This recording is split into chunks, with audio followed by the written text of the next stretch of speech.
વિક્રમભાઈ અત્યારની સ્ટ્રગલ શું છે કલાકારોની?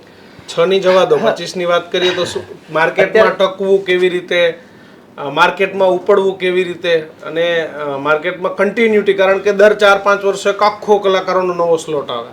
હવે અત્યારે તમે જુઓ તો ઘેર ઘેર કલાકાર છે એમ કહેવાતો હોય ચાલે. અને પહેલાંની જે ક્વોલિટી, કલાકારો જે ગીતોની ક્વોલિટી હતી બહુ સારી હતી. એક કેસેટમાં 12 ગીત હતા, પણ એ ગીતોની ક્વોલિટી મ્યુઝિકથી લઈને બધી રીતે બહુ સારું હતું. કલાકાર બી સારા કલાકારો જ હતા, એક લિમિટેડ હતા પણ સારા કલાકારો હતા. અત્યારે તમે જુઓ છો કે ભાઈ કોઈને ગાતા ના આવડતું હોય, કોઈ ડાન્સર હોય તો ડાન્સર થઈને પછી હોય થઈને હું સિંગર બની ગઈ છું કે સિંગર બની ગયો છું, તો કશું ગાતા ના આવડતું, સૂરનું જ્ઞાન ના હોય તો એક યુટ્યુબમાં ખાલી એકાદું સોંગ થોડુંક બી પિકઅપમાં આવી ગયું હોય, એક કડી ખાલી વાયરલ થઈ જાય તો ભાઈ પોતાની જાતે એવું સમજે કે ભાઈ હું સ્ટાર થઈ ગયો. એવા બધા પણ કલાકારો છે.